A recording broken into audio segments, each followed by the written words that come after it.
CM Tirath ने श्री राम से की पीएम मोदी की तुलना, कहा आने वाले समय में नरेंद्र मोदी को भी श्री राम के रूप में मानने लगेंगे। कुंभ मेला क्षेत्र में रविवार देर रात मचा हड़कंप, क्षेत्र में आया जंगली हाथी। सीएम तीरथ ने बदला पूर्व सीएम त्रिवेंद्र का फैसला, महाकुंभ में आने वाले श्रद्धालुओं के लिए हटाई पाबंदी। सीएम बोले, महाकुंभ कोई हर साल आने वाला त्योहार नहीं है, यह 12 साल में आता है। करोड़ों श्रद्धालुओं को वर्षों से इसका इंतजार रहता है, इससे महाकुंभ में आने के लिए श्रद्धालुओं पर कोई रोक टोक नहीं होगी। रविवार को सीएम तीरथ के आवास पहुंचे बच्चे, मनाया फूलदेई का त्योहार। सीएम ने बच्चों को दिए उपहार। सीएम पद की ताजपोशी के बाद सचिवालय पहुंचे सीएम तीरथ, पूजा पाठ कर की नई शुरुआत। सीएम तीरथ ने ऋषिकेश बद्रीनाथ हाईवे 58 को पूर्ण रूप से बंद करने के दिए आदेश, कहा रोड कटिंग व सड़क निर्माण से जुड़े सभी कार्यों को समय पर पूरा किया जाए। बीते दिन दिल्ली से देहरादून जा रही शताब्दी एक्सप्रेस में लगी भीषण आग, हादसे में एमपी के खिलाड़ियों के जले उपकरण, फिर भी जीता पदक।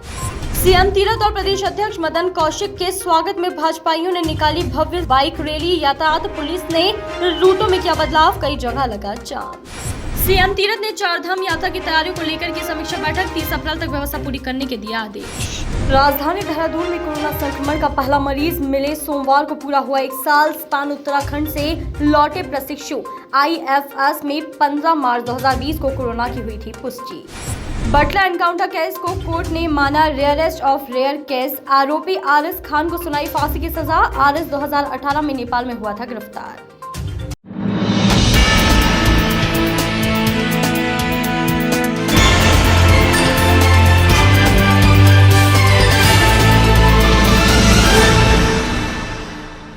फूलदेई का त्योहार उत्तराखंडी समाज के लिए विशेष पारंपरिक महत्व रखता है।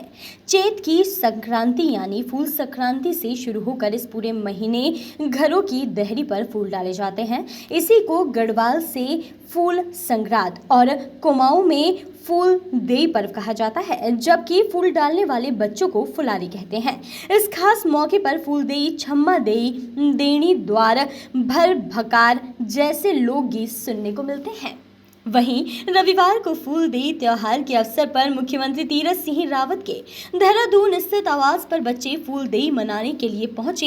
इस मौके पर बच्चों ने फूलदेई के गीत और मंगल गीत गाए। मुख्यमंत्री तीरथ सिंह रावत और उनकी पत्नी डॉक्टर रश्मि त्यागी रावत ने भी बच्चों के साथ फूलदेई का पर्व मनाया। इस दौरान मुख्यमंत्री ने भगवान से कामना की कि वसंत ऋतु का यह पर्व सबके जीवन में सुख, समृद्धि एवं खुशहाली लाए। साथ ही सीएम ने आवास पर आए बच्चों को उपहार भी भेंट किए।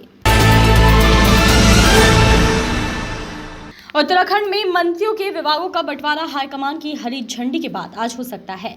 हालांकि सरकार के स्तर से इसकी तैयारियां पूरी कर ली गई हैं। सूत्रों ने बताया कि अमित नेगी ने त्रिवेंद्र सरकार के कार्यकाल में विभागों के हुए बंटवारे को भी परखा है। उधर दोपहर कैबिनेट मंत्री यशपाल आर्य और विशन सिंह चुफाल ने सेफ हाउस में सीएम तीरथ से शिष्टाचार भेंट की है। आपको बता दें कि राजभवन में राज्यपाल बेबी रानी मौर्य ने 11 विधायकों को पद व गोपनीयता की शपथ दिलाई है। त्रिवेंद्र सरकार में खाली चल रहे कैबिनेट मंत्रियों के 3 रिक्त पदों को भी इस बार भरा गया है। मंत्रिमंडल में त्रिवेंद्र सरकार के कैबिनेट मंत्रियों को ही दोबारा जगह मिली है। मंत्रिमंडल विस्तार में 7 पुराने चेहरे हैं, जबकि 4 विधायकों को पहली बार कैबिनेट में शामिल किया गया है। 11 मंत्रियों में 8 को कैबिनेट मंत्री, जबकि 3 विधायकों को राज्य मंत्री स्वतंत्र प्रभार की जिम्मेदारी दी गई है। उत्तराखंड के सीएम तीरथ सिंह रावत ने एक बार फिर बड़ा फैसला सुनाते हुए अधिकारियों को निर्देश दिए हैं। उन्होंने कहा कि ऋषिकेश बद्रीनाथ राष्ट्रीय राजमार्ग 58 तोता घाटी में चल रहे निर्माण कार्यों के कारण यात्रियों की सुरक्षा को देखते हुए अग्रिम आदेशों तक मार्ग को पूर्ण रूप से बंद किया जाए। सीएम ने कहा कि रोड कटिंग व सड़क निर्माण से जुड़े सभी कार्यों को समय पर पूरा किया जाए। सीएम रावत ने आगे कहा कि 4 धाम यात्रा मई महीने में शुरू होने वाली है। ऐसे में सड़कों की स्थिति पूरी तरह से ठीक होनी चाहिए। यात्रियों के लिए वैकल्पिक रास्तों का इस्तेमाल किया जाए और किसी भी असुविधा से बचाने के लिए समय पर सूचित भी किया जाए। आपको बता दें कि NHPWD श्रीनगर द्वारा 10 मार्च को तोता घाटी के 2 किलोमीटर क्षेत्र में पहाड़ी कटान हेतु 45 दिनों तक यातायात पूरी तरह से बंद किए जाने की जरूरत बताते हुए जिला प्रशासन से अनुमति मांगी गई थी। हालांकि पहले भी यहां पहाड़ी कटान के लिए हाईवे काफी महीनों के लिए बंद किया गया था। इस संबंध में एसडीएम कीर्तिनगर द्वारा भी सुरक्षा के मद्देनजर शाम 6 बजे से सुबह 5 बजे तक हाईवे पर यातायात पूरी तरह बंद किए जाने की रिपोर्ट प्रशासन को सौंपी थी। उत्तराखंड के नए सीएम तीरथ सिंह रावत और भाजपा प्रदेश अध्यक्ष मदन कौशिक के अभिनंदन में सुबह भव्य बाइक रैली निकाली गई। राजधानी देहरादून में निकाली गई इस रैली में केवल 2 पहिया वाहन में कार्यकर्ताओं ने ही प्रतिभाग किया। वहीं रैली के दौरान मुख्यमंत्री तीरथ सिंह रावत, भाजपा प्रदेश अध्यक्ष मदन कौशिक, कैबिनेट मंत्री वंशीधर भगत व गणेश जोशी ट्रक पर सवार रहे। उन्होंने हाथ हिलाकर लोगों का अभिवादन किया। रैली की वजह से राजधानी के सड़कों पर कहीं कहीं लंबा जाम भी लगा। भाजपा की बाइक रैली को देखते हुए यातायात पुलिस ने रूटों में बदलाव किया। बाइक रैली का रूट निर्धारित करते हुए निजी और विक्रम व सिटी बसों के लिए रूट तय किए गए हैं। वहीं एसपी यातायात स्वप्न किशोर सिंह ने बताया कि इस संबंध में सभी थाना चौकियों को भी निर्देशित किया गया है। इसके अलावा आम जनता से भी अपील की गई है कि वह रूट देखकर ही घर से निकलें और यातायात पुलिस का सहयोग करें। आपको बता दें कि यह रैली परेड ग्राउंड भाजपा महानगर कार्यालय से शुरू होकर कनक चौक, ओरिएंट चौक, दर्शन लाल चौक, तहसील चौक, प्रिंस चौक, रेस कोर्स चौक, सीएमआई चौक, आरा घर चौक, सब्जी मंडी, धर्मपुर, फव्वारा चौक होते हुए बलवीर रोड भाजपा प्रदेश कार्यालय पर समाप्त हुई। उत्तराखंड के नए सीएम तीरथ सिंह रावत ने आज ही सचिवालय में सीएम ताजपोशी के बाद पहला कदम रखा और आज से ही उन्होंने अपने कार्य को गति देना शुरू कर दिया है। दरअसल आज सीएम ने चारधाम यात्रा की तैयारियों को लेकर समीक्षा बैठक की।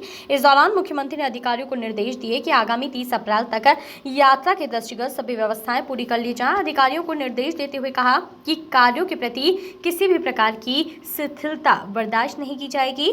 कार्यों में तेजी के साथ गुणवत्ता का विशेष ध्यान रखा जाए। मंत्री ने यह भी कहा कि वे स्वयं कार्यों का स्थलीय निरीक्षण करेंगे। उत्तराखंड के चारधाम देश एवं दुनिया की आस्था का प्रमुख केंद्र है। चारधाम में श्रद्धालुओं की संख्या में तेजी से वृद्धि होगी।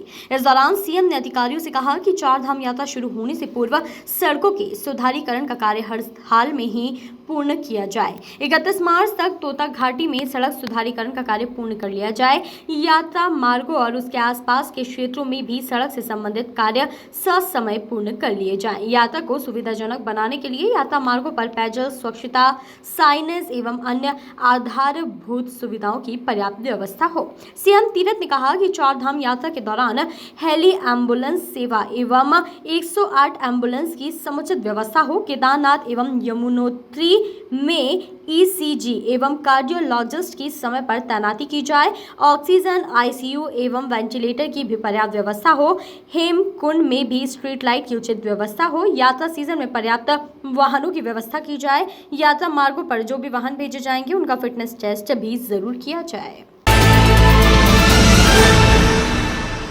उत्तराखंड की राजधानी देहरादून में कोरोना संक्रमण का पहला मरीज मिले सोमवार को पूरा 1 साल हो गया है। राजधानी देहरादून में स्पेन उत्तराखंड से लौटे प्रशिक्षु आईएफएस में 15 मार्च 2020 को कोरोना की पुष्टि हुई थी और उन्हें दून अस्पताल में भर्ती कराया गया था, जिसके बाद से ही वहां पर दहशत का माहौल पैदा हो गया था। वहीं लॉकडाउन के दौरान पूरे 2 महीने लोग अपने घरों में कैद रहे। वहीं दून अस्पताल के डिप्टी एमएस और कोरोना के state coordinator doctor NS Khatri का कहना है कि चीन में कोरोना के मामले आने के बाद हमने भी दून अस्पताल में तैयारियां शुरू कर दी थी। उन्होंने बताया कि यहां पर सीमित संसाधन थे। केवल 5 बेड का आईसीयू वार्ड था, 8 बेड का संदिग्ध एवं 15 बेड का संक्रमित मरीजों का वार्ड तैयार किया गया। 15 मार्च को पहला मरीज प्रशिक्षु आईएफएस के रूप में अस्पताल में आया। कोई प्राइवेट अस्पताल भर्ती करने को तैयार नहीं हुआ था। भय का माहौल ऐसा था कि कोई अस्पताल के पास से गुजरने को तैयार नहीं था। ऐसी स्थिति में मरीजों के उपचार को